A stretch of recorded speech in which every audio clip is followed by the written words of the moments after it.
think we're going to have to kill the prosecutor. He gets up and runs for the door. I just turn around and I hit him. I go back upstairs, put another one in his head to make sure he's dead. My first bid went away for a murder in the state of Florida. There was a guy, George Kehoe, who was a drug dealer in Florida. Friends of mine, they came down from New York on the run. They just robbed a big drug dealer in New York. So when they came down, they're like, Dom, we need money. Do you have any scores? So I knew of this drug dealer, so I set them up to go rob him. They robbed the guy, they got away with it. Nobody got hurt. Right afterwards, the guy, George Kehoe, calls me up. I know you had something to do with it. I got robbed. I'm like, what are you talking about? You know, I'm not admitting anything. I know it was you. I know it was you. It wasn't me. We're going back and forth. So maybe about 4 months later, I happened to move. I didn't even realize it. I moved in his complex, and I forgot that that's where he lived. In Florida? In Florida, in Pompano. You moved from New York to here? Yeah, I was living in Florida. I was in Pembroke Pines, Florida. Then from there, I went to Pompano. Okay. When I went to Pompano, it was the same complex where this drug dealer lived, and I didn't even realize it. This is the guy we robbed 4 months prior. One night, in the house, I get a knock on the door. I look out, it's George. I'm like, oh, shoot. Then it dawned on me. I'm like, I knew the complex looked familiar, but I just didn't put two and two together. I run upstairs. I get a gun. Go downstairs, open up the door, and I have the gun ready. I'm like, what's up, George? And he's drunk, wasted. And I see he has his shirt open. He has 2 pistols. I'm like, George, listen, it's late. You know I live here. Like, let's just tabletop this till tomorrow. Get some sleep. I'm not going anywhere, and we'll discuss it. He said, all right. He leaves. I go back upstairs. Next day, I see him. I said, listen, I didn't rob you. I had nothing to do with it. But let's do this. You know I have connections in New York. I know you have connections down here in Florida for drugs. We'll get drugs. We'll bring them up there. We'll flip them out. And whatever you feel you're owed, we'll take that off the top. I said, that's fair. It's the best scenario. That's right. The best result you're going to get. So he tells me yes. Okay. In the interim, he came up with, he's like, hey, Dom, come all the way out west with me. Somebody owes me money. And we're going to go in the house. He has brand new TVs he just bought. And you could keep the TVs. And I'm like, no, I'm not interested. Like, it just made no sense what he was saying. Maybe about a week passes by. He says, hey, Dom, why don't you and your wife come fishing with me? I'm going down to the Everglades. I'm like, nah, I'm not a fisher, George. Yeah. No, come on, you'll like it. It's quiet. It's tranquil. Nah, I'm okay. 2 weeks after that, my father's friends come down. Now, George comes with us. I have to go with one of them to collect money from an insurance guy. So we drive there. Now, George doesn't know these are my father's friends. He just thinks they're guys I met. I go upstairs with one of the guys, and my other father's friend was downstairs with George.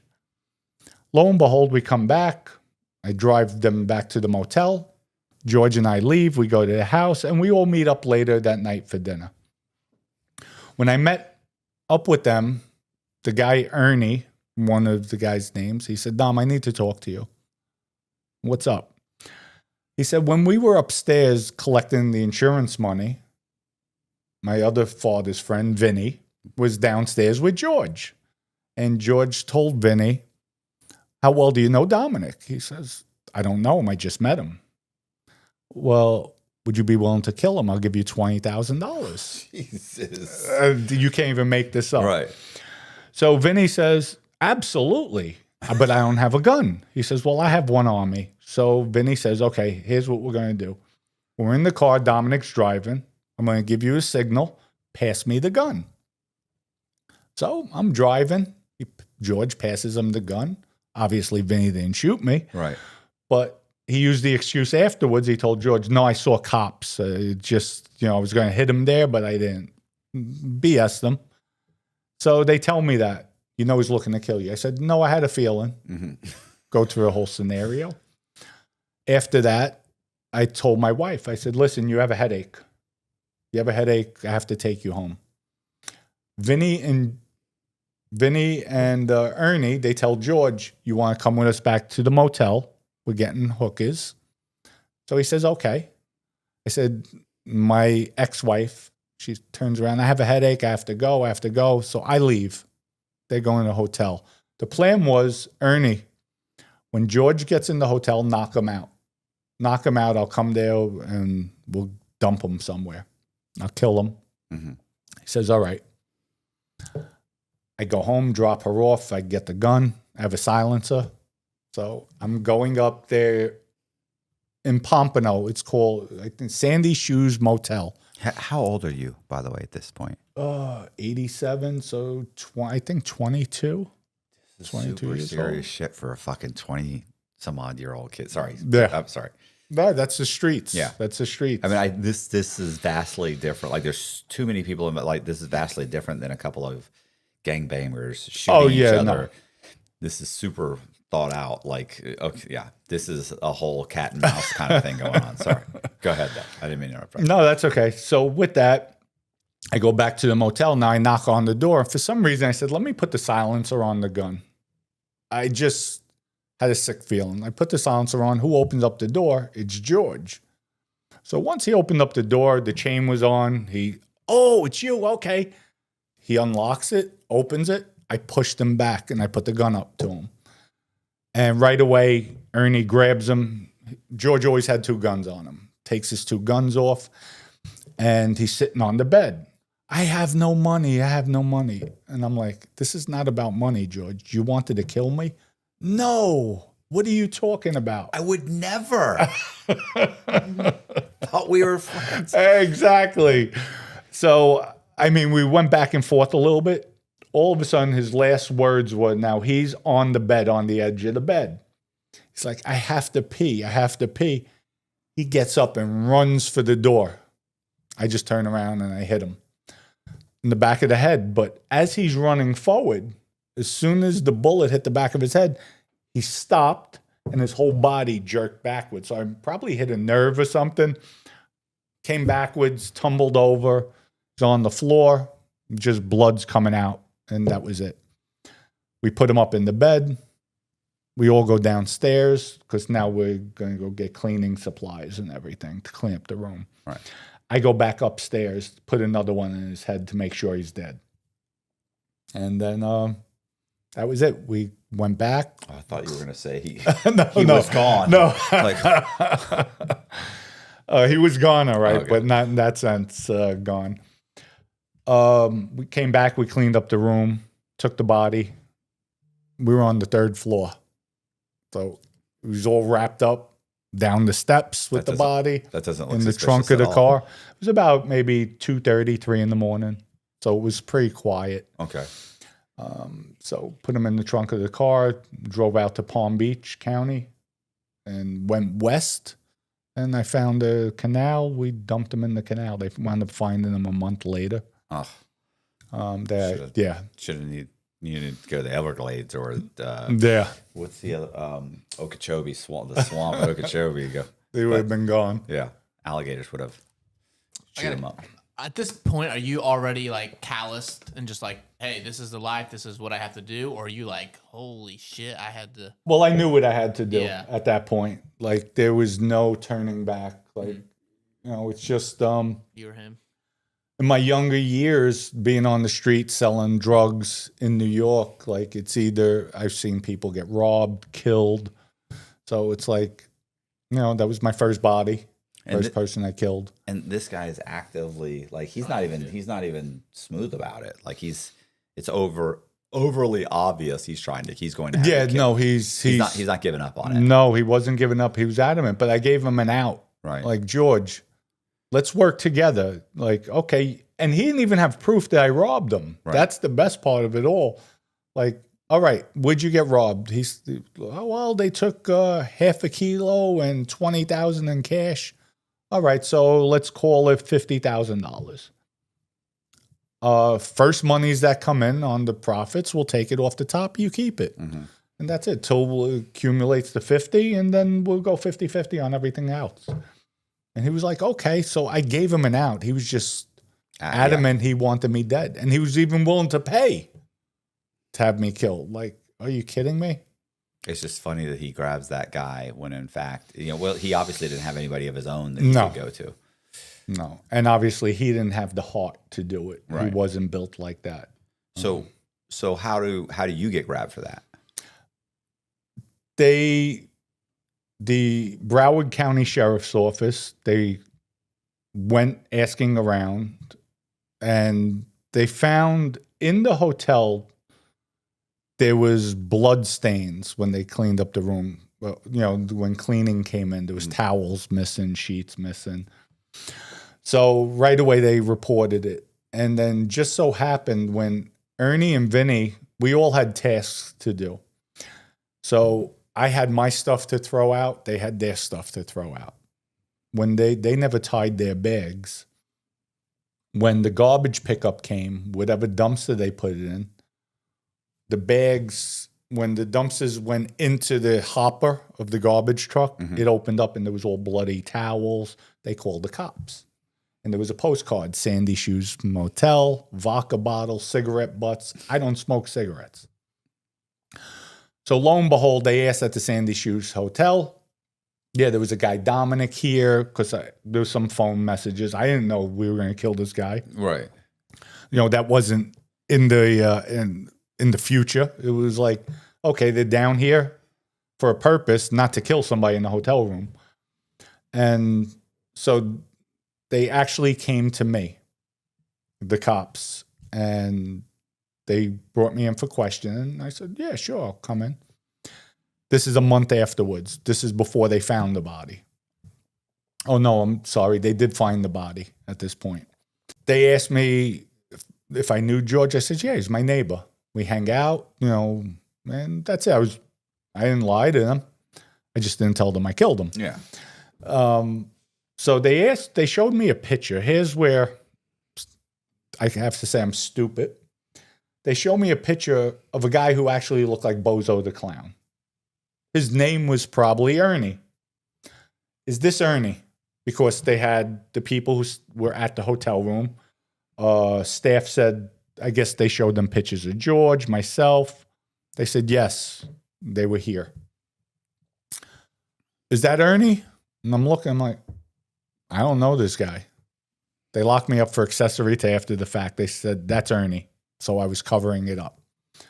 I'm getting bail. As I'm getting bail, they're not releasing me. So finally my lawyer comes up. They just charge you with first-degree murder. At this point, I'm the only one arrested. I make bail on it. $75,000 in the state of Florida, they give me bail. About maybe 2 weeks after that, Ernie gets arrested. I get a phone call. We had connections in New York. Ernie's ratting on you. No, he's not. They said specific things only we knew. Like, for instance, well, we know you went back up in the room and you shot him again. How would they know that? Right. So I called my father. Your friend's ratting on me. No, he's not. No, he's not. Long and short, he ratted. The day of my sentence, and now they offer me a plea deal from first-degree murder to manslaughter. You mean the day of your trial? No, before my trial. Okay. They offered the plea deal. So we negotiated, dropped the gun charge. You never recovered a weapon. I'll take the 7 years. So they did that. As I'm being sentenced, I get a letter. My lawyer hands me a letter. It's from Ernie. Your lawyer, now at this time, I don't know this. He tells me, your lawyer didn't get you the plea deal. It was because of what I told them. Years later, come to find out, Ernie told them it was self-defense. Dominic came in the room. George pulled out a gun. As he's turning to sidestep, I shot him. And that was it. That was a lie, though. And so he did get me that plea deal, right, saying it was self-defense, especially in the state of Florida. I never had a criminal record prior to that. I had arrests, but I was never convicted of anything. So I took my plea. Now I come home from jail. Did 17 months on 7 years because all the good time they're giving you. Are you serious? Boy, that's Listen, a long time ago. They're kicking out anywhere from 120 to 190 days a month good time off your sentence every month at that time. So I come home. I'm out 4 months. DEA sets me up with a drug case. It was Mike White. My co-defendant sold it to an agent. My agent testified. I had one witness trial the agent. That was it. My co-defendant gives him the drugs. Mm-hmm. In turn, the agent gives him the money. He says, if I call you next week, I get 2 or 3. It's only a half ounce that was transacted. Agent responded, said, I responded, we could work it out. That was it. They never seen me after that. As soon as I got out of the car, I told my co-defendant, he's a cop. Don't deal with him. He's a cop. My co-defendant for 2 months after that kept on dealing with them, got his brother, got another guy involved. They never heard from me after that. That was it. It was done. Worst case scenario, I'm guilty of that half ounce. That was it. I go to trial. One witness agent took the stand. 2-hour trial with open and closing arguments. They find me guilty of the conspiracy, not guilty of the possession. I get 10 years. And before the DEA, before they even arrested me, when they came in, just work with us. We won't even arrest you. We won't charge you. We want the Genovese crime family. I'm like, I'm not a rat. But you're also not really like a made guy at this point. I'm a street. Right? Yeah. At that time, I didn't even think I was an associate because it was so, the way I was with Ernie, it was like more a father figure. Mm-hmm. So I didn't even realize I was an associate. I just thought he was always protecting me, loved me, cared for me.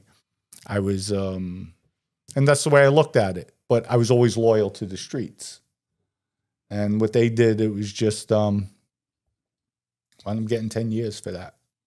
Come to find out, as I'm fighting the case, because now I go for the appeal and all that. So wait, can I ask you a question? Sure. What year was this? I was released at the end of 90 from the murder. Right. The beginning of 91. Yeah, I was going to say, you're I was out 4 months. It was 86 when they changed the law and they got rid of parole. And so in the state of Florida. I'm saying in the Feds. So you have to do 85%. Yeah, no, I got screwed with the Feds. Yeah. I was dead. Yeah, you're doing 8.5 years, maybe some halfway house, maybe 6 months halfway. You're doing at least 9 years. You lose some game time? Oh, yes. You weren't a good inmate? So you were I was having my fun, put it that way, with female correction officers. I was just, I was young, all my 20s. So you said you were about to tell me about appeals and... Oh, as I'm fighting the case, come to find out now, I'm getting all the information, digging into the case. My co-defendant who was on that case cooperated. They didn't use him at trial against me. So now I'm pulling up all the paperwork. I'm looking. He told the government, as soon as I got out of the car, I told him he's a cop. Don't deal with him. That Dominic wasn't the supplier. It was Dominic's drugs. What happened was I picked up White, and it was garbage. I knew. So I gave it to him. I said, if you could get rid of it, get rid of it. Just so happens he's selling it to an agent. When the agent said, oh, this is great stuff, I love it. Listen, the guy's a cop. It's not good stuff. It's garbage. It was only 63% pure. So it was garbage. And so as I'm fighting the case, I'm looking, they never gave me that information. Right. So that's right. So that's exculpatory evidence. Yeah. There's grounds for an appeal. Went back on the 2255, and the judge, they just denied it, rubber stamped it. I was so mad. I'm like, wow, that's dirty. They never even gave me that Brady information for my trial. Right. Because if I have the trial, now I call him as a witness. Here's a cooperator. What's he going to say? I didn't know the extent of a cooperation at that time. So now I wound up doing 10 years for a crime I didn't commit. So what's going on with the officers? Like how many What do these women look like? Like, let's, come Listen, you're incarcerated, so they all become very attractive. She's what do they call? She's a Prison 9. Yeah, she's a prison 9 and a real world 4. No, there was some. Listen, as you know, there are some hot women. Oh yeah, I actually have only seen. I've seen in almost 13 years. I saw 2. I probably only saw 10 or 12 female officers the whole time. So, but I only saw 2 that I was like I'd date her on the street. Like she looked that good. They don't last long. Like they tend to get moved around pretty quickly because the guys are messing with and they'll fall for it. Like the girls will. I had in the medium there was a guy that was young, probably 25 years old, good looking kid. The girl was probably 25 years old. I'll never forget Officer Brown. She was super hot. And that guy's name was Benji. Benji was hilarious. And yeah, they started flirting. Next thing you know, like it's lockdown. It's 11 o'clock. And you could walk up to the window and she's at the window of Benji's cell talking to him. And within a week, she's opening the door and they're up there talking. Or he's getting drunk and going into the office. Mm-hmm. I'd say she lasted a month. They just moved her. Moved her to another. They'll move them a few times and kind of give them a talking to and move them around. Then eventually they'll just fire them. Like, you're not getting it, sweetie. Right. And there was another one that there was a chick they called Trailer Park Barbie.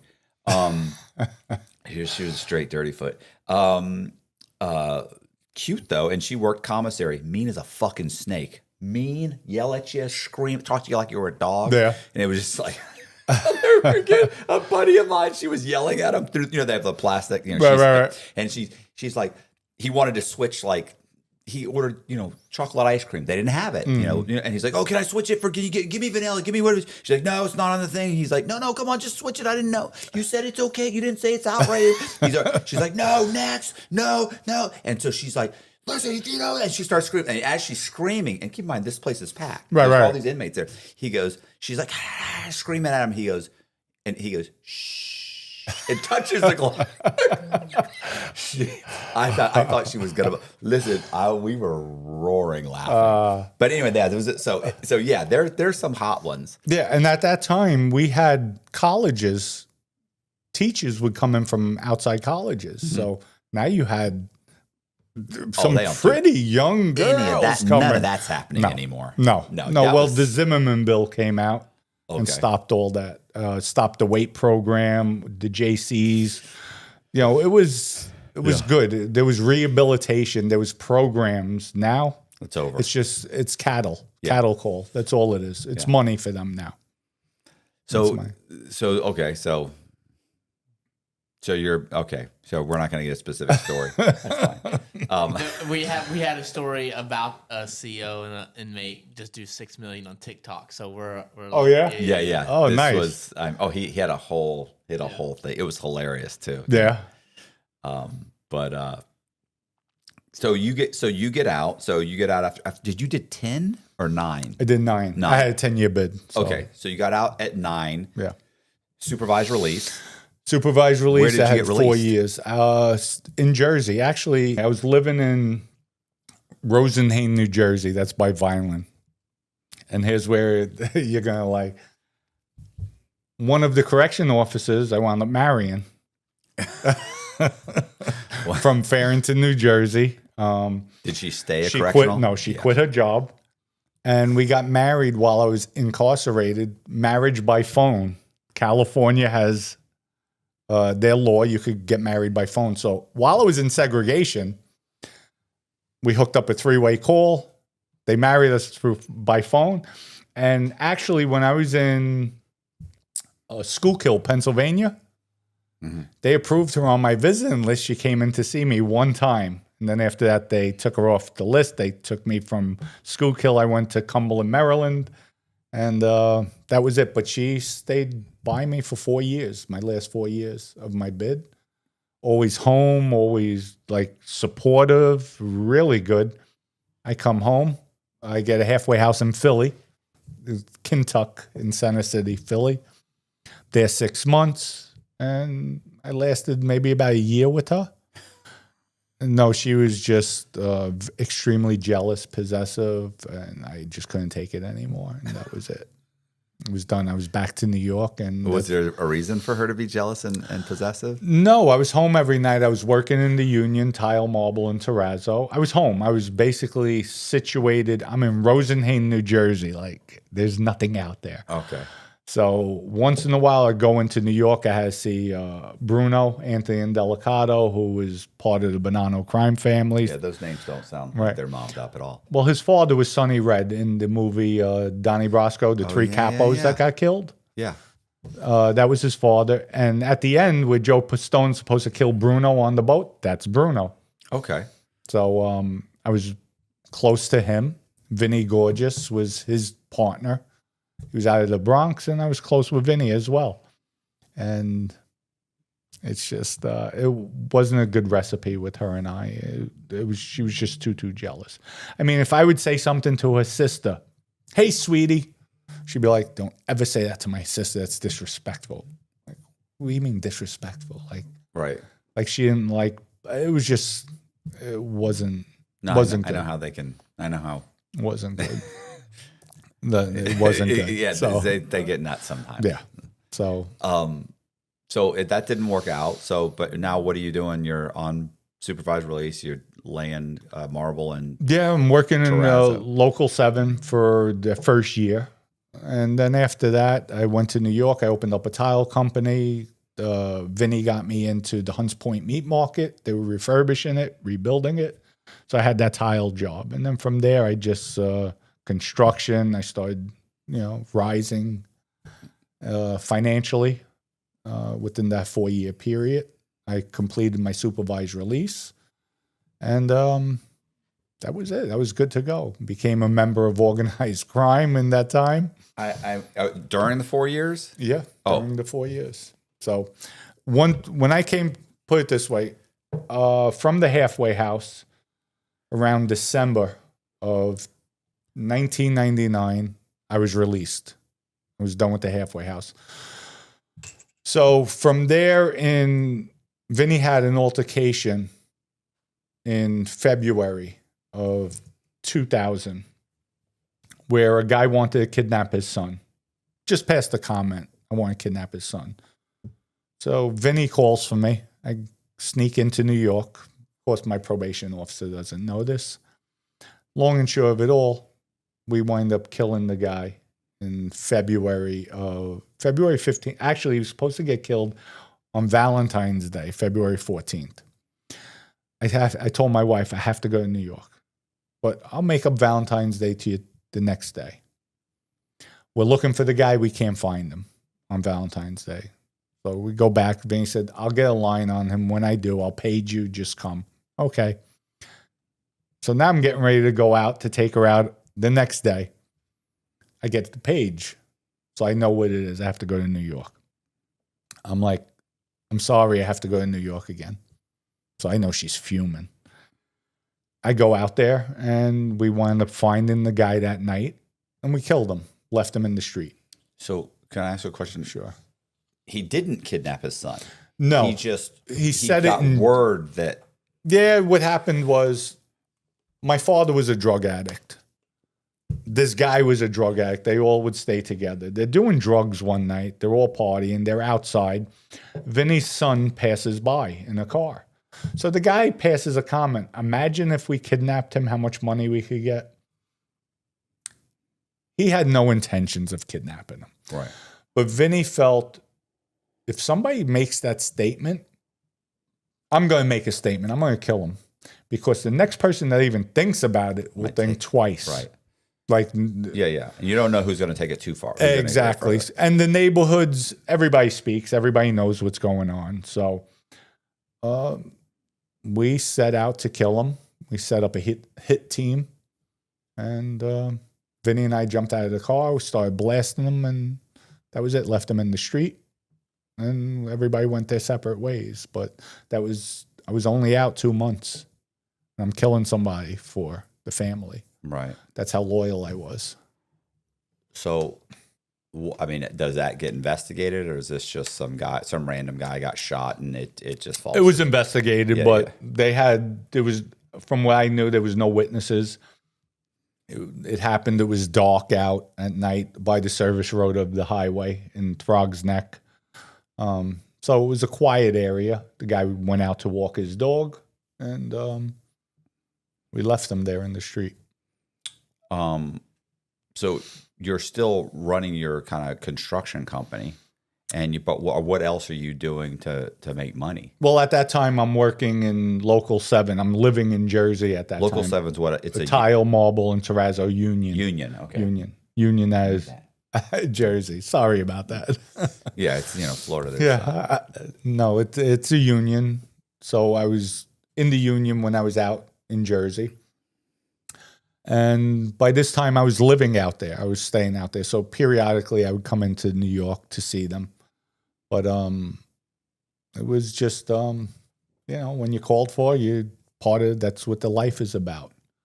It's about loyalty. So what else are you doing for money other than just work? I mean, that was it. That was it. I wasn't doing anything else. When I actually finally, maybe about 6 months, 7 months later, that's when I broke up with my wife. I left Jersey, and I had probation transfer me to New York. When I got into New York, now I'm staying with Vinny every day, bouncing around with him, driving him.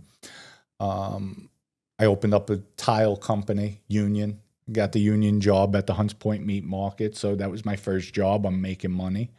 Then from there, my grandmother, I borrowed 200 and something thousand from her. Took a mortgage out on her house. And with that, I bought property, started building, and that's it. Took off. Started making money in the street, selling what does that mean? Pills. I just love these, No, with X, Vinny had, we had Canada, Vito Rizzuto, who was the boss in Canada.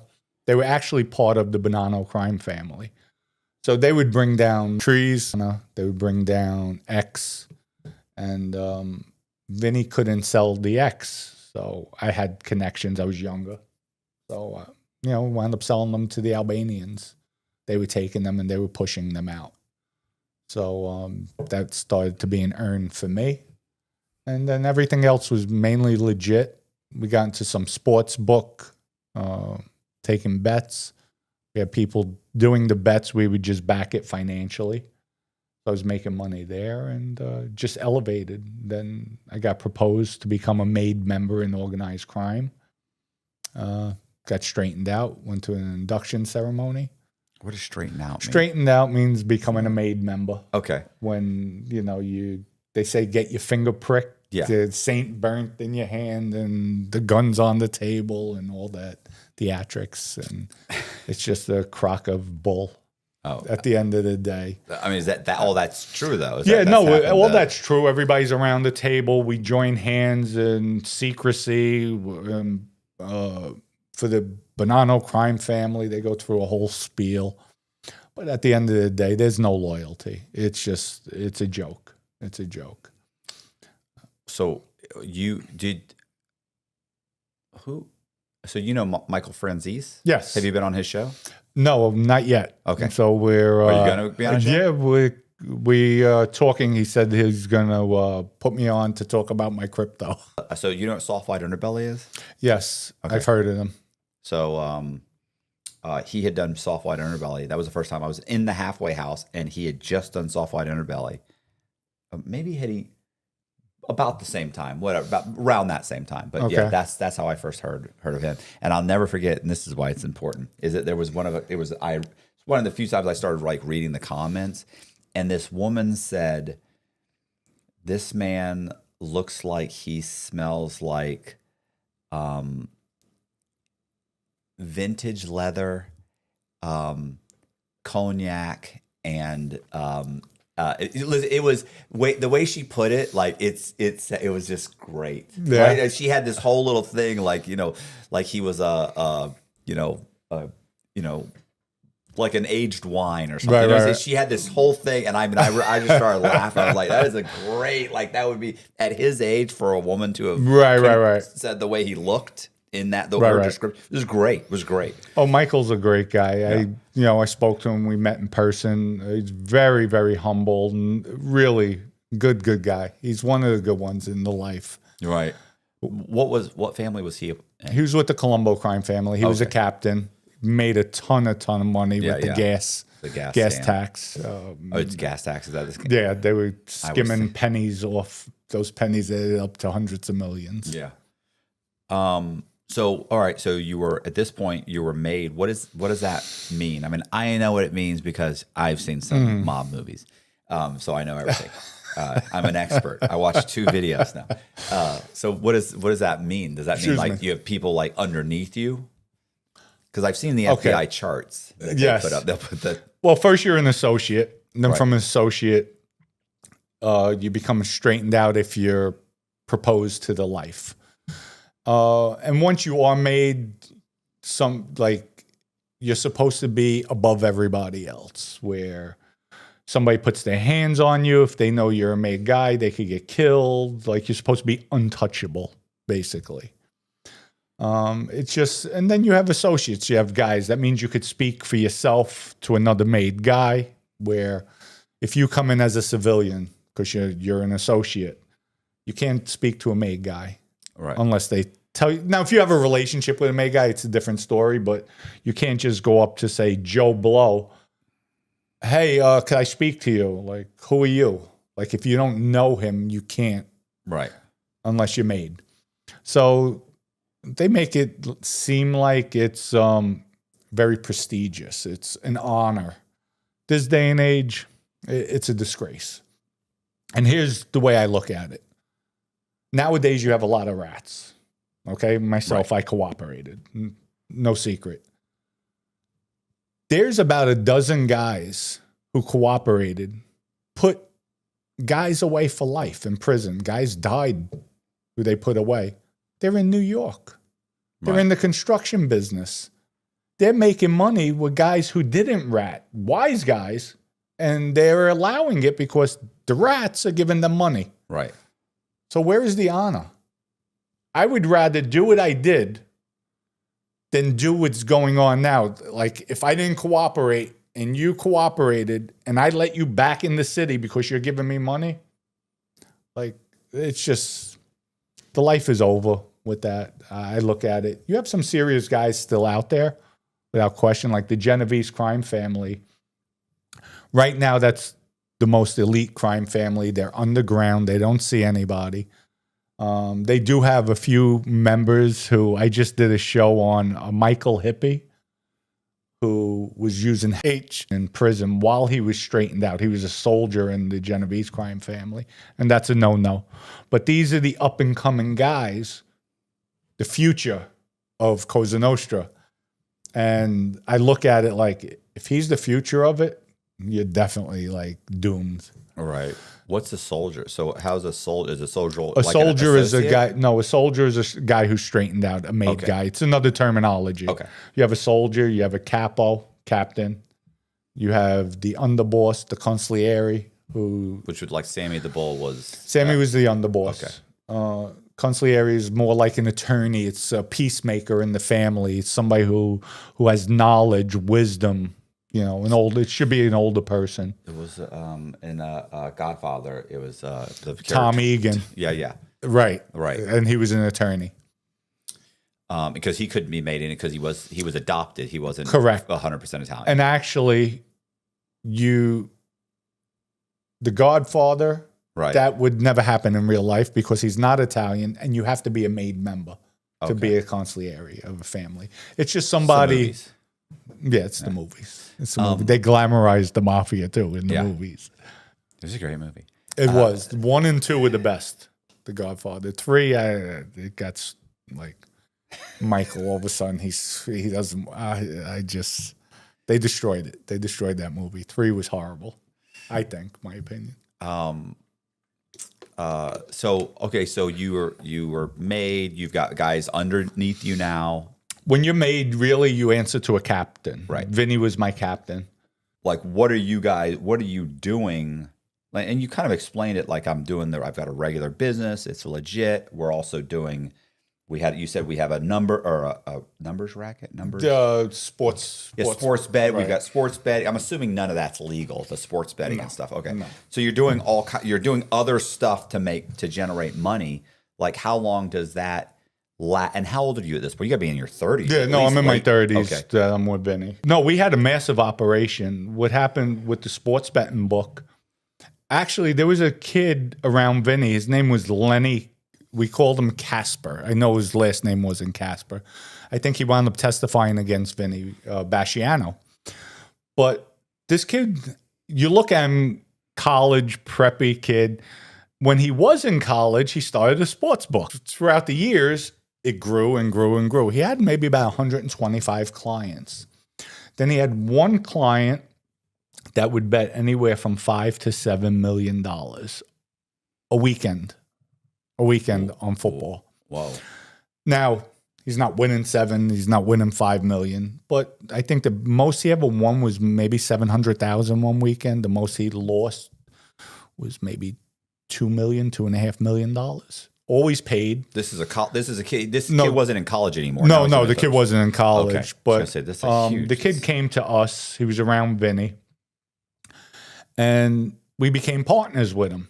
So we teamed up with 2 more guys in the Bonanno crime family.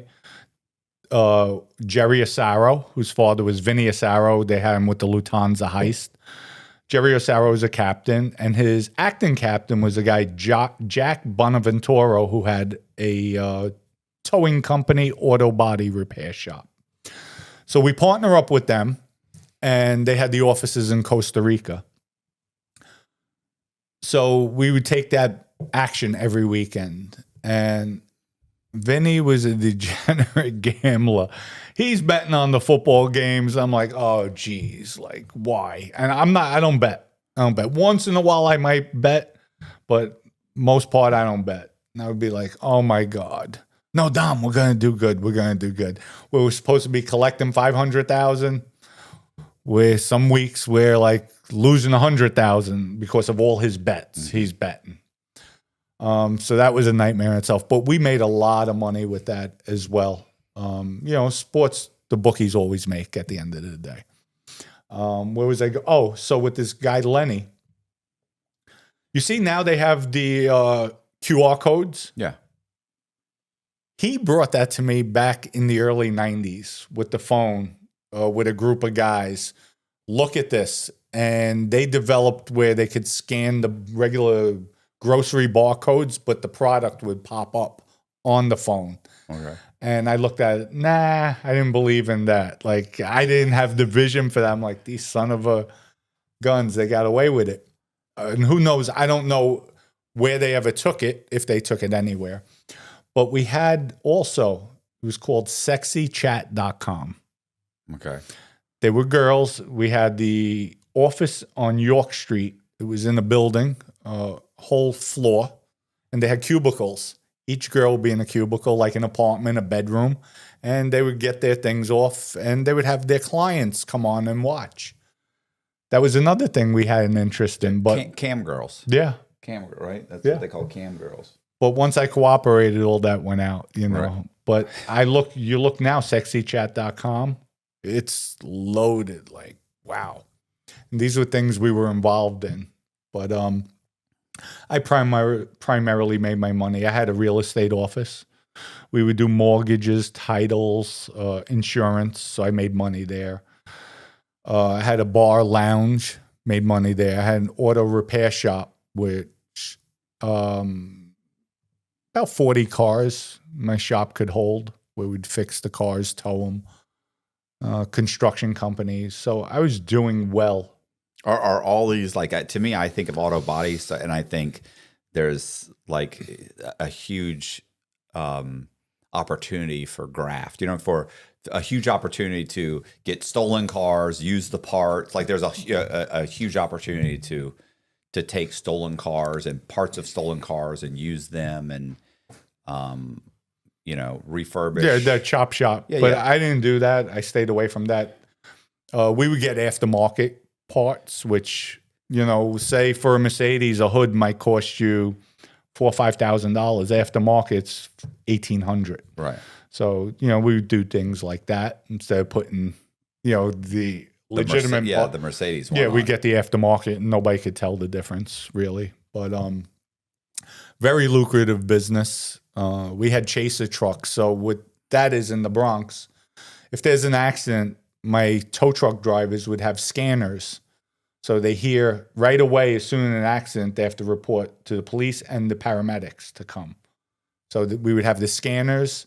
So they would hear there's an accident 5 miles away. They would race to the accident, and who's ever there first gets the hookup. Right. So that's I had 4. We called them chaser trucks. I had 4 of them on the road, and then you get independent guys.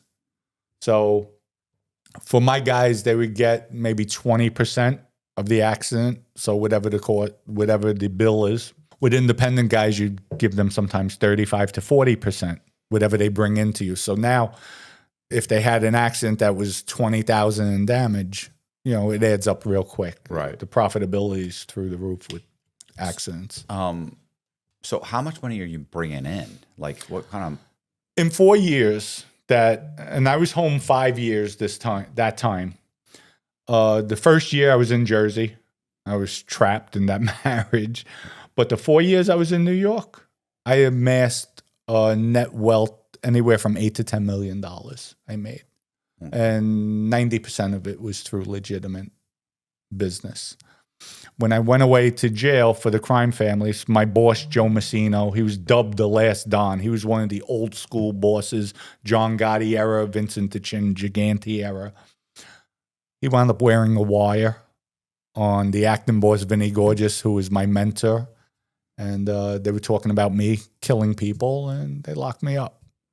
When I got locked up, the crime family took everything, sold the bar lounge, the body shop, ran to the ground. There was $1.5 million debt in the red. It's just, they basically me. Well, so what happened? How does that start? That investigation? They just had him wired and he just, what was the investigation into him that caused him to cooperate and get wired up? Well, Joe Massino had a trial. He was fighting his case. He had 7 murders, homicides. Everybody in the Bonanno crime family, we did not have a cooperator until the early 2000s. Never in history. Before that, there was never a made member, a guy who was straightened out, who was in the mafia, cooperated, ratted. We didn't have one. We were the only crime family. In 2000, I think it was 2002, 2003, our first one. And it brought down the boss, Joe Massino. His brother-in-law ratted on him. He was the underboss. There was all captains, maybe 6, 7 captains. They all told. We had maybe about a dozen all at once. So Joe Massino was locked up, facing 7 homicides, and he was going to trial. What Joe Massino did, which was disgusting, played everybody, government included. Joe Massino sends word out to Vinny Gorgeous, who is the acting boss for the crime family. Hey, now Joe Massino's prosecutor was Greg Andres. Sends word out, hey, this Greg is being very disrespectful to me. He eats at this restaurant every Thursday night. I can't take it anymore. So Vinny comes up to me, Dom, I just got word. I think we're going to have to kill the prosecutor. So I'm like, okay, what am I going to do? Our boss is sending word out. Okay. So I told Vinny, I said, you want me to do it? He says, no, you and I will do it. We'll go in the restaurant. We'll leave him there. And who's going to be part of it? He said, Bruno, who's Anthony Delicato, another guy, Ace, Anthony Donato. We're setting up the hit team. But let me confirm it.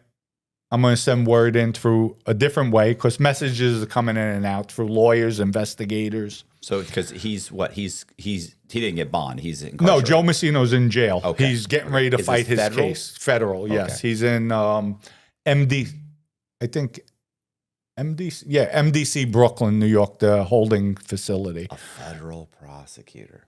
Yeah.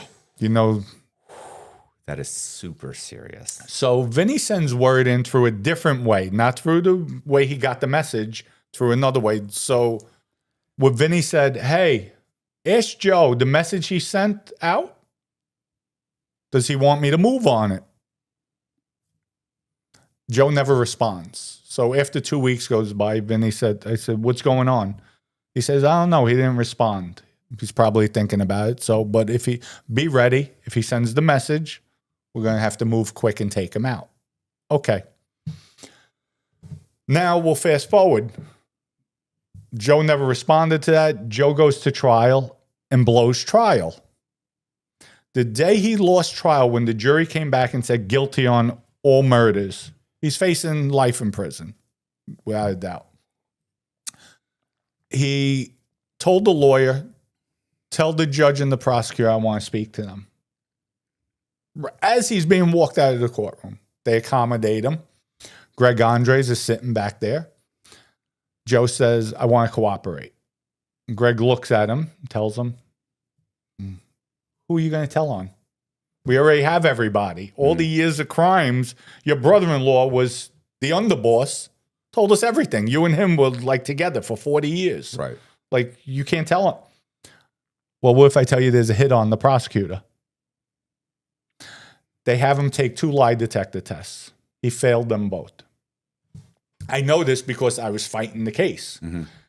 So what Joe did, now the prosecutors, they can't take a chance. When you look at it, like, okay, maybe he was nervous, or I'm not going to risk my life. Right.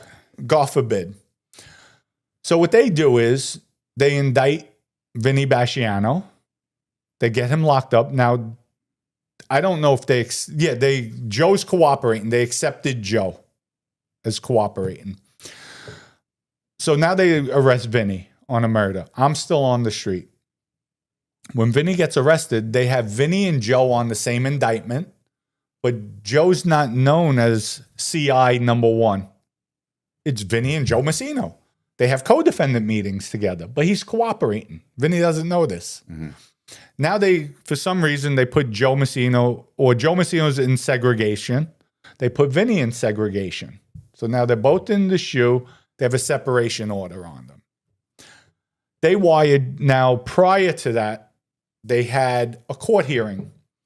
When they were in the bullpen, here's the way I know it went down, because I know all the players.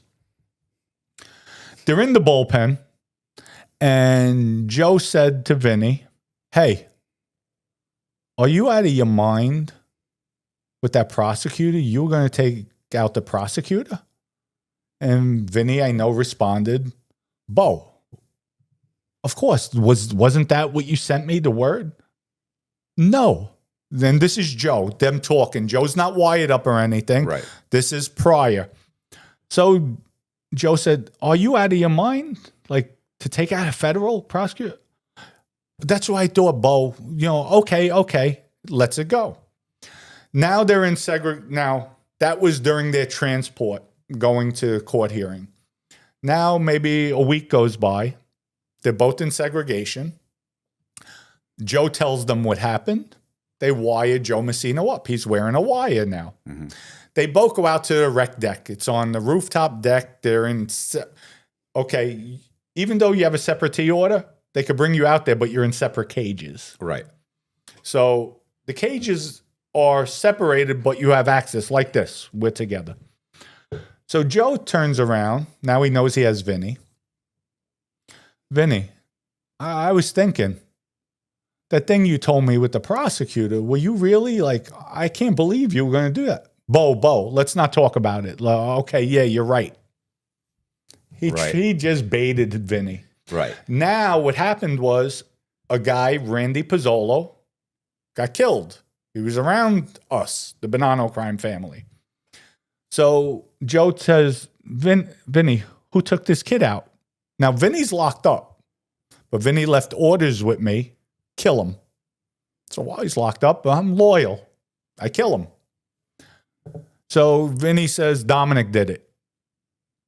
Then he goes into, hey, that thing with Quiet Dom, the boss of the Genovese crime family, they accused, all the newspapers said I killed him. Did we have anything to do with it? Then he says, no, we had nothing to do with it. So with that, now Joe's got his information. He's on tape. Now the government, they're worried with the prosecutor because now Joe baited him perfectly, made it seem like it was Vinny's idea and everything. Right. Now they're looking for me because now they know I took out this guy, Randy. Oh, shoot. Now he's going to kill the prosecutor. They came in like gangbusters finally when they caught up with me. It might have been a few weeks because I was all over the place. I wasn't staying home. They arrest me. They lock me up under the SAMS Act. Do you know what the SAMS Act is? No. Terrorists. Okay. No communication, no phone, no visits, nothing. All I could do is write letters, and it goes through the federal prosecutors. Finally, after 4 months, they lift the SAMS order off of me because they were worried about the prosecutor. Now I'm fighting the case throughout that year.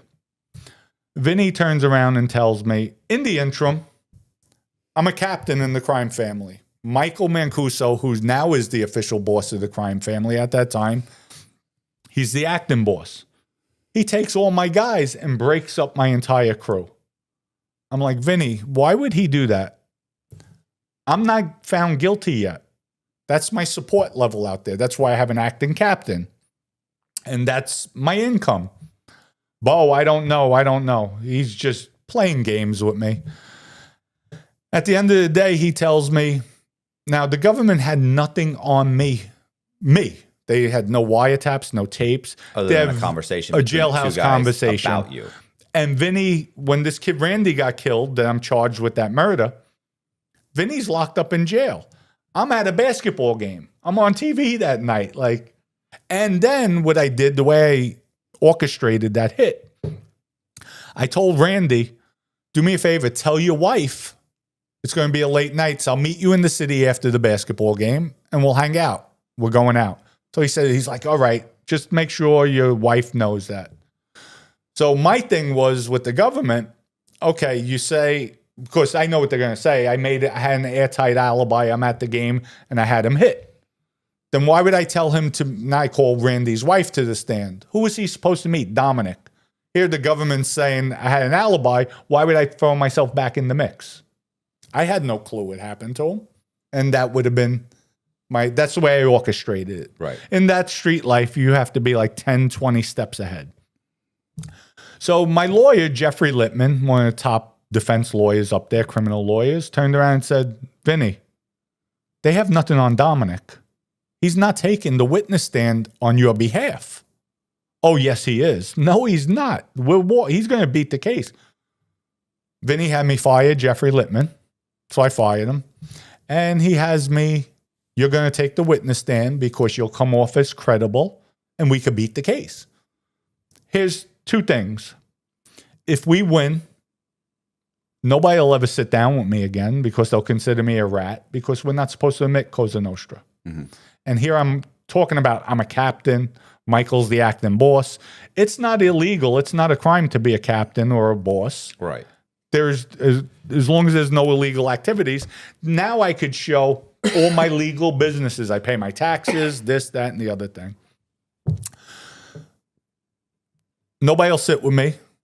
They'll consider me a rat. Now, if we blow case, the trial, everybody in the prison system is going to look at me. He's a rat. Mm-hmm. He's a rat. He broke our oath. There's no upside for you. There's no upside. So finally I said, you know what? Other than helping out Vinny. I'm done.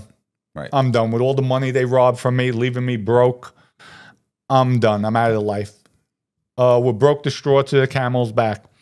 The Christmas before I got locked up from my guys, I collected, I think it was $370,000 for Christmas. The Christmas I'm locked up, Michael sends me $3,500. I'm like, you know what? I see the handwriting on the wall. I'm out. Told the lawyer, do me a favor, call the prosecutor. Tell him I'm coming in. Well, when I came in, first thing, Greg Andre said, I don't care what they say, told the other prosecutors, I'm asking him. You were going to kill me? Yes. Yes. Why did Vinny want me dead? Wasn't Vinny, it was Joe Massino. He looked. What would you say? I said, Joe Massino sent word, sent an innuendo. Wasn't Vinny. Vinny didn't want you dead. It was Joe. Joe initiated that. This man turned beet red. And he knew Joe played everybody. What could he do at this point? Right. Joe Massino failed the 2 lie detector tests. Now I come in. Joe Massino probably had no clue that Vinny told me about this. And especially now I'm cooperating. No, Joe Massino lied about that. No, he orchestrated it. So, I mean, Greg was just livid. But Joe Massino played it right. And, the last Don became the biggest rat in history, mafia history. Did he get anything for Yeah, he got, after he was sentenced to life, he wound up he did 11 years. They let him out, 11 or 12 years. The judge freed him, released him. And he wound up dying last year. It was in all the papers. He was living in some old age home in New York somewhere. But wherever they put him, he had, 10 years out, 12 years on the street, and he wound up dying. What did you end up getting? The judge sentenced me to 10 years.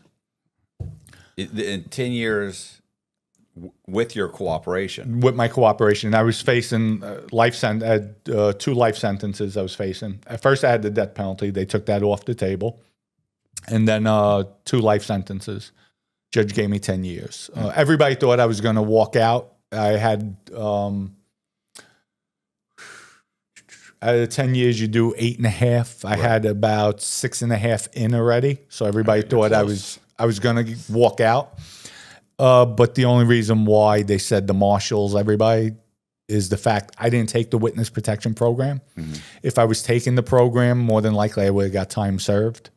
But the judge felt, no. They wanted me, prosecutors, marshals, they wanted me to take phase 2 of the witness protection program, and I just couldn't be away from my daughter, my kids, my mother. When you say phase 2, what's phase 1? Well, phase 1, when you're in the federal system, they have about 5 to 7 different institutions that are WITSAC. WITSAC means Witness Protection Program. Yep. It's within the BOP. So they house you where there's all witness protection people. Right. It's not a dropout yard.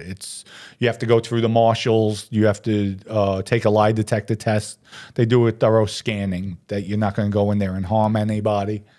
So you go into that. And then phase 2 is where they give you a new identity and, they put you in Arizona. Right. Next to Sammy the Bull. So you did another 2.5 years. 2.5 years. I was released from Otisville, New York, where they have a program up there, witness protection program in the system. They have a unit there.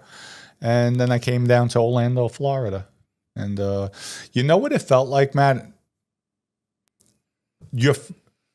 If you can remember back when your first day going to kindergarten at 5 years old, you're scared, you don't know anybody. But you acclimate quick because you're young and there's kids there your own age. Picture, I think I was 44, 45, being dropped off in Orlando, $25,000 check from the government. Have a nice day.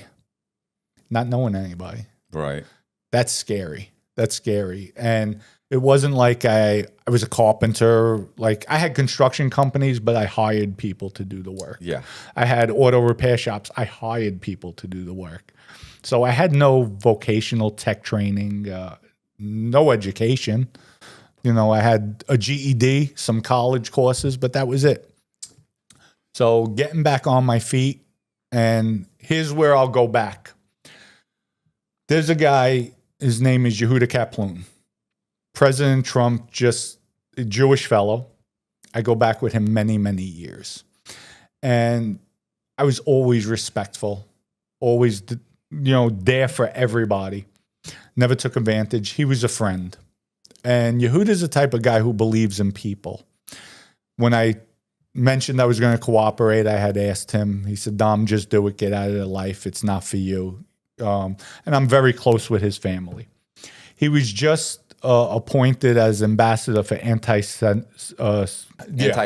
Semitic, right. Wait, you got me. Yes, I'm getting tongue-tied now. And that's a prestigious position. And he told me, he's like, Dom, I've always believed in you. I'm proud of you, how you prospered. And when I came home, he had a job, $200 million construction job. Right. He's like, Dom, I have a job for you in Miami. I'm not interested. It's construction. It's 700 homes. I'm not interested. Dom, it's 200 million. I'll be down there tomorrow. Right. So for 2 years, I was traveling back and forth. My probation wouldn't let me stay down there. I had to text them in the morning when I left Orlando and text them at night when I came home.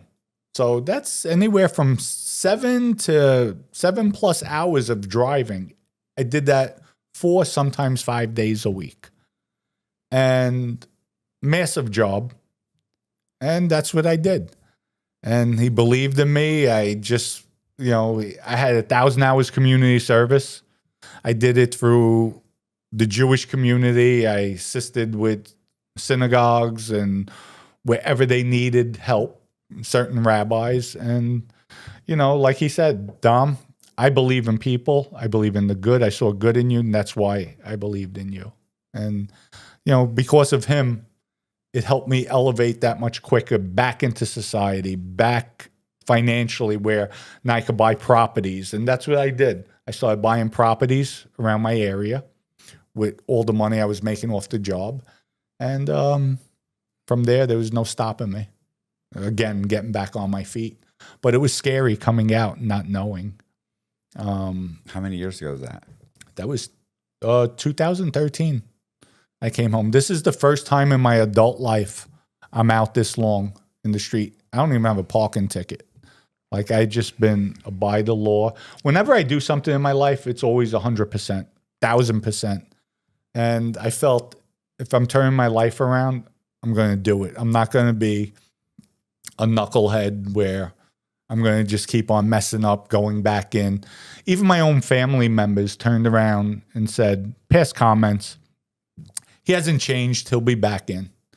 And that was when I first came home in 2013. Give him a few years, he'll be back in. And I look at them like, wow, what garbage you are to say that. And these are first cousins turning around saying, passing comments like that. Well, it's just, it's always somebody who's not doing as well as you're doing. It's like they want you to fail. So I wasn't doing well. I just came home. It's like, wow. Like, you're that hateful? Like, how? Well, it's still jealousy. People are jealous. They probably thought he will do well. So to make myself feel better, I'll say, he'll be back. He'll go right back to prison. He'll, especially since you haven't given him any, at this point, any reason to think that. Right. Other than the last few decades of going in and out of prison. There was a movie with Forrest Whitaker, and the guy he was in Saving Private Ryan. He was in Heat. He died recently. And he was in the witness. It's a movie about being in the witness protection program. Okay. And he's in the witness protection program, and Forrest Whitaker is a marshal, and he's basically trying to explain to him, like, you've got no money, like, we sold your house, right? And you were in the hole, like it's funny too, because his wife is there, and his wife is like, no, what are you talking about? Our house is worth $600,000, and he's like, yeah, but there was a mortgage. She's like, there's no mortgage, and then he has to turn to him, and he's like, there was a mortgage. I had to take it out a few years ago. I took it. I didn't tell you about it. She's like, you took a mortgage out on our house? And so he's like, yeah. And he was like upside down, I don't know, 30,000, 50,000, whatever it was. And the marshals were like, you don't owe that. We took care of that for you. but you don't have any money. Like they think they've got $500,000 Right, or right. something. He's like, well, so you're going to have to get a regular job. He's like, how am I going to get a job? I don't have any type of history. And Forrest Whitaker's trying to explain to him, well, you start slow. You go and you get a job at a labor place, and you tell them that if they won't hire you, tell them you'll work for free for the first week or two, and that will help you get. And he's just like, this guy's looking at him, just like, are you out of your fucking mind? Like, can you, like, I was here, Right. and you're telling me you wanted me to go below here and start over, and he just couldn't fathom it. But it's interesting because the whole thing is just about them being in the witness protection program, trying to explain this guy Right. how to reacclimate to a normal life, and he's just not having it. You know, you at least had somebody. Right. I got You know? lucky with that. And the reason why we'll revert back what I told you, I didn't shake down legitimate people. Right. I always treated them well. Yehuda was legitimate. Like, we always had a good relationship, good rapport. If somebody got nasty with him, because you're in New York, you have people, they want to take advantage, I would stick up for them. I didn't ask for money. I didn't ask for, I'm your friend. I did it out of the goodness of my heart, like, not because I want something from you. And that's where we began our friendship with mutual respect. Not because, and he knew I'm over here sticking up for him. Somebody's bullying him. Like, he knew, like, all right, pay up. Like, I just wouldn't do that. That Right. wasn't my style. So what are you doing now? You've got rental properties and stuff. But what else are you doing? Yeah, I have a vodka company. My latest venture is official Crypto Nostra. Okay. And I said Crypto Nostra, like Cosa Nostra, our thing. I thought, on my podcast, I have a lot of people. I do a lot of live, so there's a lot of interaction with my audience. And they're constantly asking me, Dom, how could I make money? I'm involved with stocks too. I self-taught myself while I was in prison. And I'll talk about stocks. I'll talk about the construction business, medical, DMEs, all different types of, involved in a lot of different things. So people always ask me, Dom, how could I make money? Can you help me out? Can you give me something, some idea? I thought about it. Why not come out with a meme coin? Now, there's a bad stigma on these coins. So, because a lot of times they go on pump.com and they pump and dump them. Right. So I figured out, how could I build something and add value to it, make it a utility? I figured nobody in the Mafia genre has this or came out with it. NFTs is digital art, so that's totally different. So I figured, let me come out with this coin. And the way we constructed it is, we minted 2 billion tokens. Now, out of the 2 billion tokens, we're creating a gaming app. It's called Rise to Power. And with that gaming app, we're taking 30% of the tokens and locking it into the gaming app. So they can't be touched. The only way those coins come out, while people are playing the game, they can mine coins. So that adds value to the coin. Second, we're creating NFTs, digital art, Mafia NFTs. We're going to come out with anywhere from 2,500 to 5,000 NFTs. So that adds value to the coin as well. What did the NFTs look like? Oh, you'll see. Don't worry, I'm gonna have a picture of you with me. I was gonna say you got to do a Franzese. Oh yeah, I'm I'm gonna do Al Capone with myself Oh. with Franchise. We could get real creative with that. So that brings value to the coin. The next factor is we created an online shopping center. I'm coming out with Wise Guy workouts, Wise Girl workouts, clothing, loungewear. We have coffee products. We have Cosa Nostra travel. We have aerosol cans that are basically fire extinguishers, and they're in Walmart's. The coffee's in Walmart. So say if a bag of coffee is retailing at $12. And my cost is $5. You could buy it on the website for $12 or use Crypto Nostra. We're going to have a wallet set up on the website. Pay with Crypto Nostra and pay $5. I'm giving everything at cost. If my shirts are selling for $40 and it's costing me $25, pay with Crypto Nostra, $25. What I'm doing is creating an ecosystem, and I added to a meme coin. Now it became a utility coin. So it brings up the value of the coin. We just had our pre-sale, and we're being launched off of Radium, and then you have to go through Phantom, the wallet.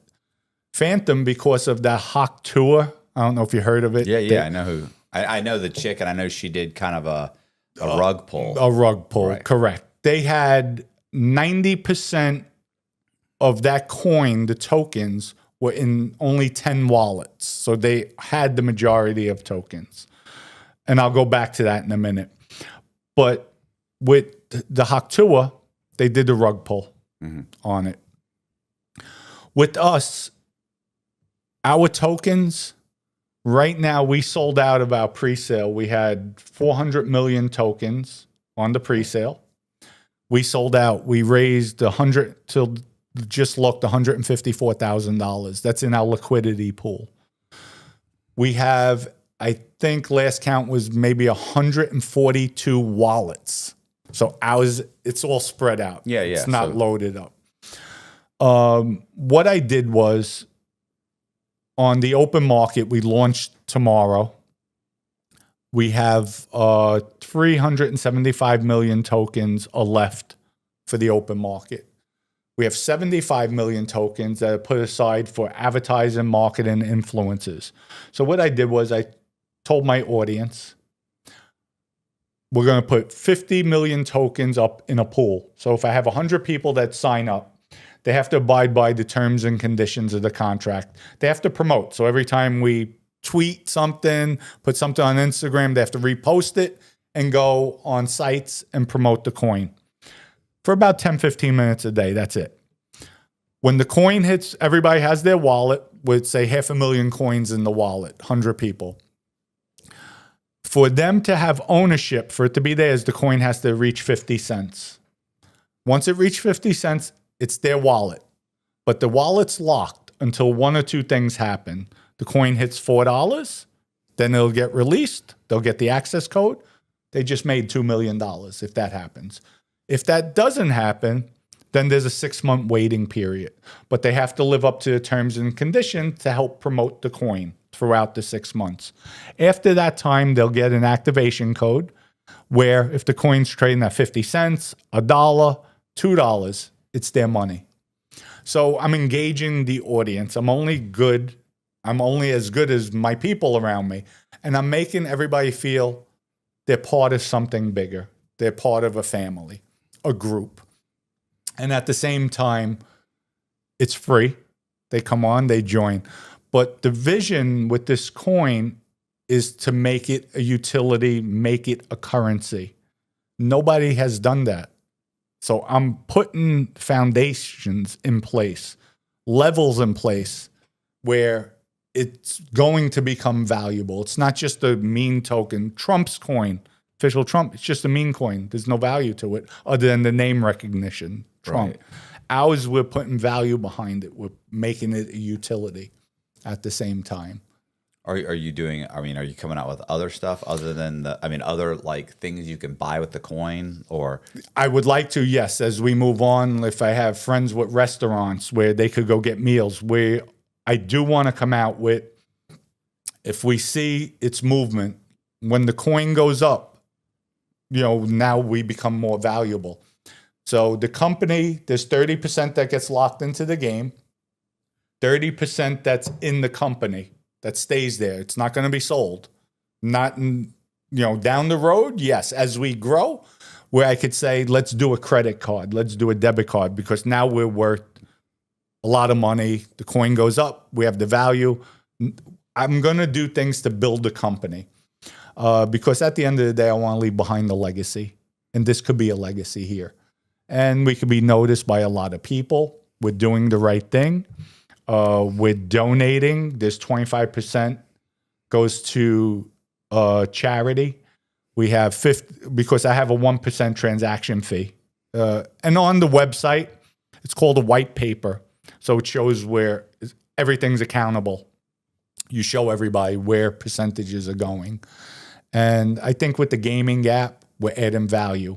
We're giving back to the people. It's a free gaming app. So while they're playing the game, they can mine coins. And at the end of the day, after a month, after 2 months, they have $100 in coins.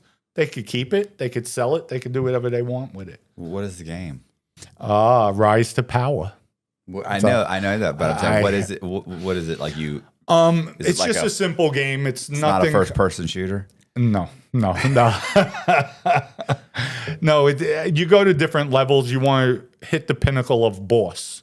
Okay. So you go from a street guy to an associate to a soldier, and it's different levels. So right now, I should have the prototype in the next 2 weeks, but the game should be completed in the next 5 to 6 weeks. It should be out there. And everything's about timing. The coin gets launched officially tomorrow. Like I said, the market makers will have it. So it's on them. Every transaction, we get a 1% transaction fee. That's why on the shopping cart, I could afford to ship for free. That's another thing. Use the token, free shipping. I want to make it, especially in today's economy where prices are high. I'm giving back, but at the same time, I'm building something. I have a vision for the future. And we all know crypto is the future. It's definitely the future without a doubt. And I just have something here. I think we have a nice, unique niche where if it's done right, we could build this to a nice company and very profitable. You got to get all the mob genre guys. You got to get them all on board. It's funny that you say that. I spoke to Michael. I'm supposed to be going on his show, Franchise, talking about that too as well. What about Sammy the Bull? Oh, Sammy, him and I don't see eye to eye. He's a snake. He's no good. I call him Scammy, actually. Yeah, I don't talk to Sammy anymore. He's shysty. He did something dirty with me. What about who else is there? Nadu? Nadu? No, Nadu. He's a piece of garbage. Is he? He came out. He's talking about the coin, saying I'm doing a rug pull. Nasty. He's jealous. He's just nasty. He's supposed to have come on here. He's canceled twice. Like he said, I want to come to Tam. I want to come on your show. And then something happened. And then he rescheduled again. And then he I don't know what's going on. I don't know. I could tell you one thing about him. I used to he once in a while puts, no, I shouldn't even say that. I'll be fair. He puts out good content. He put out content on me twice, lying. Once talking about, because I had a Patreon with him. Mm-hmm. He told all the viewers, he went partners with a guy, Frankie Gioia, who's just coming out in the Mafia genre. He was with the Lucchese crime family. And Frankie wound up kicking him to the curb. So Jeff went on to tell everybody how bad Frankie is, but then he made it about me. Talking about, I came to him for production, promotions, because I know he knows how to do things and all this. So, of course, all lies. I combated him. I went on my show and I showed people the text messages from him. Dom, thank you so much for allowing me the opportunity. He asked me. Mm-hmm. And it says it. It says it in the text messages. So I called him out on everything. I spent about an hour show, and I went boom, boom, line by line. Comes out recently, and he's talking about my coin's a rug pull. Dominic, what are you doing? You're scamming people now? Dominic, you were never loyal to anybody. Like, really? So I hit him with, Jeff, I wasn't loyal to anybody. I could have ratted 20 years ago when the government set me up on a fake drug case. I didn't rat. I killed people in organized crime for the family. That's not loyalty. I was going to kill the prosecutor. That's not loyalty. Like, at the end of the day, you don't know what loyalty is. The only time I broke my loyalty was when I cooperated with the government. But for you to come on and say, I'm doing a rug pull, How's it a rug pull when I built a gaming app behind it? I have close to $500,000 invested into this. I'm doing online shopping. I'm engaging the audience with a 50 million coin pool. We're doing the NFTs. That's not a rug pull. And by the way, Jeff, just so you know, after the Haktua girl, we were audited by Phantom. And we had my app builders, the people that's creating this, had to get verified. And basically, it's a background check to make sure they're not associated with any rug pulls. Right. So you don't know, and I'm not going on pump.com. This is my coin. I own everything. So for you to say that, and he kept on saying during his tirade about me, his rant, Dominic, you could sue me anytime. You could go ahead and try to sue me. And by the way, Jeff, I had the lawyers look into it already. I do have a lawsuit. Right. What I'm doing right now is an asset search to see if you have anything to sue. And I left it at that. But I'm like, and I told him, out of sincerity, I have no ill feelings towards anybody. I said, Jeff, you know what? Sign up for my influencer program with the 50 million coins because, Jeff, I know with your outreach, you'll make things happen. And Jeff, it's free money for you. What do you have to lose? Time. And if it is a scam, now you have more content to talk about me. So come on, sign up, Jeff. And I say that sincerely, not being sarcastic, but at the end of the day, he's just a miserable person. Mm-hmm. And right now, he has his head up somebody's butt so far. Is this I've seen it's funny that I saw all the him going to Merlino's sandwich place, Mm-hmm. and initially I thought he was kind of I thought he had an issue with Merlino. He did. They did a while back. Yeah, Joey even said Joey got on there and ripped Nadeau. Yeah, I thought there was a little feud going on. Yeah, there was. And I didn't think anything of it until he came up on my thing, and he's eating a Philly's cheesesteak. He's talking about how good it is, right. And he's going on and on about whatever the bread. I know everything. Yeah. No, I heard a lot of good things about it. And he's going on and on about it, and I'm thinking, oh, they must have. I was like, I thought there was an issue there, but. So let's put him aside. Let's say, so we got Wade. I can hook you up with Wade. Wade's another. Okay. Wade is he knows all about. We talked about him beforehand. He knows. Right. He's big into the genre. No, I definitely love it. I appreciate it. Definitely. I was gonna say what? Who else? I wonder who else there is. There's other people. The problem is a lot of these guys, they start out and then they die off quick. I think they're not used to putting in the work. And it's like they'll do it for 3 months and then it just doesn't work out and they quit. Been doing his? Oh, like 4 years, 5 years. Yeah. And it's probably just the last 4 months that it's taken off. It's starting to. Oh yeah. Like he came here 4 months ago, and we did a video about him trying to reach 10,000 subs. Right. And so we put the video out, and within a week, he was at 10,000 subs. Oh, wow. So he was already at 9,000 and change, right? Okay. 9,600 or something. So he kind of pushed over the edge. He got 10,000. That was 3 or 4 months ago. In the last, so let's say it's 4 months ago. In 4 months, he's now at 15,000.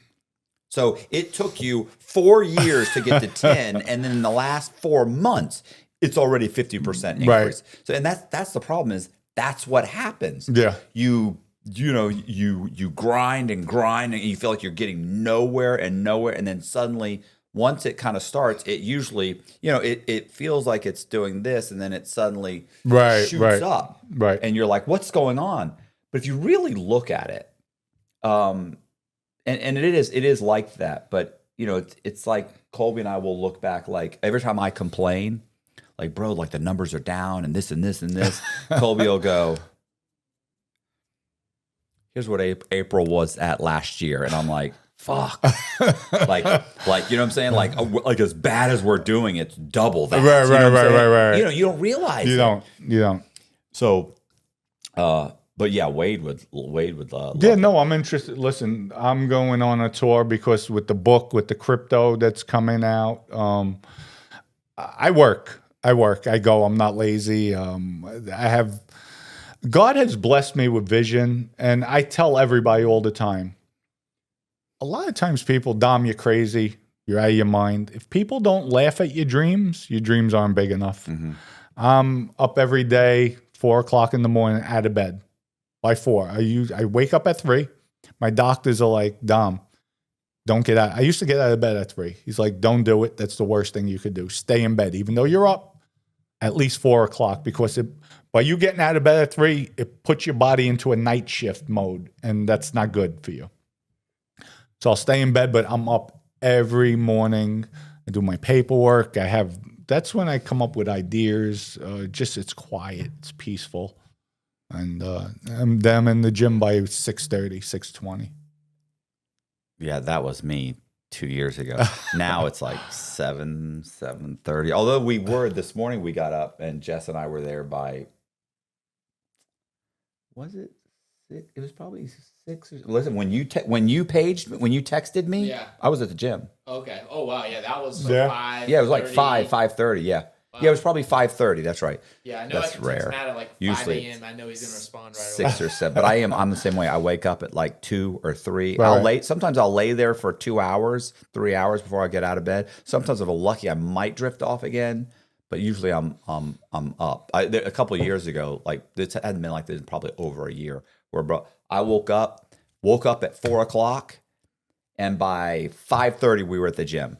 And we worked out for 30 to 45 minutes because it doesn't take a lot. Like I'm not. Yeah, me too. I'm going Me through too. Everyone's like, "Oh, you work out, bro." I go through the motions. Yeah, I stay 45 minutes to an hour. Everything's light. You don't hear me grunting or screaming or come on, one more, let's put another plate on there.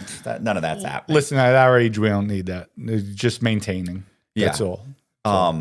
Yeah. Listen, 80% of it is diet anyway. Yeah. That's my problem. It is. I love to eat. Me too. But I don't know where we were going with this. Anyway, working. But yeah, I work probably 60, 80 hours a week. I'm working all the time. I'm texting all the time. Right. I do whatever, Well, I'm sure you enjoy what you're doing. Listen, remember how we were figuring out when you were going to come? Right. How I moved it multiple because I'm trying to get it. Can I get 2 people in one? Can I move this? Can I, right. Moving it around, like trying to maximize the time. And even tonight, I still have, after this, I have a phone call to make with the guy. But I mean, we already talked about this earlier what we all think, but I work all the time. I love working. Yeah. It's all I want to do. So why? Which is horrible. Yeah. That's really horrible. But yeah, this is like the whole thing's taken off. And who else? You showed me. There's a couple other mob channels that are out there. You know what it is? Even in the mob genre, so many people are jealous. It's disgusting.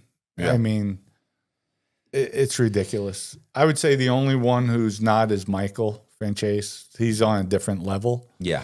But everybody's Sammy, Mikey Scars. They're just, to me, they're doing their own thing. They're successful at it, but nobody wants to get together and do something good. And everybody's ego. Everybody has egos.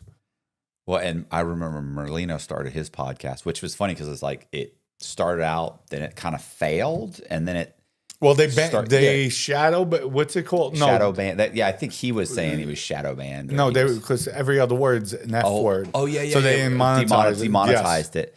Yeah, he was. It's so funny too because I so wanted to reach out and be like, look, you got a winning formula. You have to. All you got. You know what I'm saying? Right. But by that time, there's already like I don't even say it's a mini feud because guys will say, oh, he said this. Like I don't even think this guy. You know what I'm saying? Right. Thinks about me. Like I don't think about him. He didn't really think about me, but like he's got real feuds going on. Right. Oh he's got yeah, major feuds. But he likes it. It fuels him. It does, and it's funny too because there's nothing. The first time I mentioned him and that I did, and that, you know, I had lunch with him a few times. The first time, I was gonna say, like, I don't change anything. Right. He's done nothing but prove everything I said, which was he's extremely unhappy. He's miserable. He was miserable the whole time that we sat there and I listened to him just complain and bitch and moan. And then I've never watched a full video until recently, which was the one about Gene Borello. Okay, with the girl. Yes, and what's the guy's name? It's not Merlino. I mean, it's Snuff. Merlino. I call him Snuffy. Snuffleupagus. Snuff. I don't know what Merlino would do if it weren't for Snuff. Snuff is 90% of the podcast. Right. Merlino's the face. Yeah, but you know, his contribution to the video I watched with the chick was he sat there and his contribution was, what do you expect? He's a fucking rat. These fucking rats. Woman beaters. He's a piece of woman beater. He's a woman beater. You know, he tied women to beds and he fucking he's saying stuff I've never heard. Yeah. He this, he that, he did. And I was thinking to myself, like, poor, I felt for Snuff. He's trying to kind of like, I feel like he wanted to say, what are you doing, bro? Like help participate in a little bit more positive way than just reiterating the same thing. Like, you've got a recipe for an amazing podcast. You just have to. He's too rough. He's too rough around the edges. Because he comes up with some good ones, though. Listen, the one-liner. He spoke about his uncle. Did you know his uncle cooperated? Yeah. Okay, when the cousin called him, hey, my father passed away. Okay, and what should I do with him? When's trash day? Thursday. Throw him in the effing trash. Yeah. I was like, oh my God, he didn't just do that. And I believe him doing that too. No doubt. I have no doubt. That no doubt. He does come up with some zingers though. I laugh. But yeah, they could have. Well, I think their thing is taking off. I think Patreon. That's where they're probably they're making money on Patreon. He's doing like $30 a person. Is he? That's I heard. I never checked. I could never get paid. I can't barely get $10. Really, we're struggling for 10. No, he's loved. He's loved out there. He's loved. Oh God. Yeah. What else? What do you think? So I guess are we thinking he could jump on the crypto? Who, Merlino? Merlino. Oh, I would love. Listen, I would love to bring him on because you know what? It shows the world. Okay, they have their differences. Cool. Call me. You could get on. Call me a rat to my face. I'm gonna agree. I ratted. Yeah, I ratted. That. Listen, I did a video the other day where I was like, look, if you make that decision,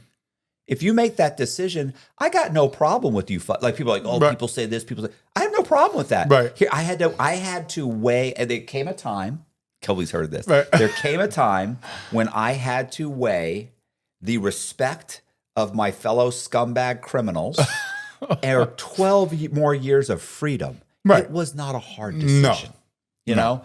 So and I knew that because just like how you said, you know, there's you were never loyal and everything. Right. When the first time I know you don't really know my story, but the first time I got in trouble was I had two people that, when I say friends, we went on vacations together. We babysat each other's kids. We went to parties together. We talked all the time. We both own mortgage companies. These people got in trouble. They ran what's called a straw man scam. They got investigated by the FBI. They came to me. I know you're under investigation. And they asked me to refinance their house and get them $75,000 to pay their attorney. I did. I didn't charge them anything. Nothing. I give them the 75 grand. They go and hire an attorney. The first thing their attorney says is, you need to wear a wire on this guy. They wear a wire on me. So they wear a wire on me. They get me talking about, you know, manufacturing W-2s, pay stubs, everything. Right. So I just completely bury myself. I don't realize what's happening. Right. About halfway through the conversation, I realize, fuck, they're wired. Never once did I think that they were going to cooperate. They were cooperating against me. Everybody I knew was telling me, they're 5-0. You stay away from them. Right. They're going to fucking cooperate. I'm like, they're friends of mine. I remember I got into an argument with my wife. I was like, what the fuck? We went to Puerto Rico together. We go to vacation. We go to Disney World. Babysit. Like, right. What is wrong with you? My wife at the time, way smarter than me, Puerto Rican. She's got family members that are in federal prison. She knows people. She knows how it works. I'm an upper middle class white guy who doesn't know anybody that's ever been in trouble. So I don't really know how it works. She's saying, stay away from them. And I was thinking to myself, my God, like we were at their party the other day. What are you doing? I'm going to refinance their house. Don't do it. I do. They wear a wire. I get in trouble. FBI comes in. They want to talk to me, and I say, "No, I'm not going to talk to the FBI." I go hire my own lawyer, $75,000. Apparently, that's what you get to as a lawyer. Go in the door. By the way, I want to plead guilty. $75,000. $75,000 to plead guilty? Wow. So he gives $75,000. I tell him I don't want to talk to the FBI because he told me. By the way, you'll love this. He told me, "You haven't been indicted. They just want to talk to you. But they've got a wire. Right. I can keep you from being indicted. Here's what you're going to do. You go into your office. They believe that you're running a mill, that you guys are committing fraud constantly. Right. Go get 5 or 10 files of your most egregious fraudulent files. Bring them to the office. I'll have the FBI come in. You can explain about your brokers and who's you work with them." I'm like, he's like, cooperate with them, and I can keep you from being indicted. I'm like, yeah, but what happens to my brokers? And he's like, well, I mean, they'll be indicted, but you haven't been. We can keep you from that. It's called pretrial intervention or whatever they call it. And I went, I'm not going to do that. I saw The Godfather. Like, you know what I'm saying? That's what I'm thinking. I would never. Like, how dare, I was disgusted. You know how I feel? I feel like when I watch these guys who have never been in trouble, or they've been in trouble, they got arrested one time for selling a little grass, and the cops telling them they're facing 20 years when really they're facing 6 months probation. Right. And they say, I'm not going to talk. And then they get 6 months probation or 2 years probation. You were never really looking at time. Right. And now they're gangsters. Right. Oh, if I got a fucking license, I just take it. Motherfucker, you were selling some weed. You were never facing 20 years. It's all a lie. But they feel like gangsters. I felt like a gangster. I also felt like the crime they had me for was lying on some applications. The FBI was saying there's $500,000 in loss. I'm saying there's no loss. There never was any loss because those were mortgages that were taken out on properties that were worth more than the mortgages. Right. So there's no loss. Right. They're trying to scare me. My lawyer's trying to scare me. Whatever. I'm like, I'm not looking at jail time here. Right. My lawyer's telling me I'm looking at 3 years. But I realize he's wrong because they're giving him bad information, because I understand that you can't say that there's potential loss. If I borrow $500,000 on a house that's worth $600,000, there's no potential loss. Right. It's fraud, but if there's no dollar loss, you're not going to jail. Right. At that level. I've never been in trouble. So I say, no, I'm not doing that. Absolutely not. I'll take the plea. They also wanted to indict my wife. I said, drop the charge on my wife. I'll take the plea. Right. That's what happens. So that happens. The next time I got in trouble, I went on the run. But that time, everybody I knew that was spoken to, that was involved in the crime, all of them cooperated. Everybody. I had like 15, maybe 13. I had roughly 15 people on my indictment. It was my name, and it was, unnamed co-conspirator, B4, or I'm sorry, like BG, then unnamed co-conspirator SB, unnamed co-conspirator G, whatever. Like they were just the initials, right? Sometimes they do it different. So there was like 13 people that I'm like, all these people are unnamed, but they've all cooperated. Right. So I'm on the run for 3 years. By the time I get caught, I now know everybody's cooperated. Mm-hmm. So it's like the first time I didn't plead guilty. I mean, I'm sorry, first time I didn't cooperate to get completely off scot-free. Right. The second time, I know better. Now I know everybody's cooperating. So then, of course, I cooperate. Right. So when you were explaining that whole thing of, no, I could have, there's many times I could have cooperated and I didn't. It's not till I realize, oh, everybody's rolling over on me. Right. And you expect me to take it. But I don't ever go into that Because at that point, when I said, I'm going to cooperate, and I actually mentioned this the other day, I think we have a TikTok on it where I explain, if someone calls me a snitch or a rat or whatever,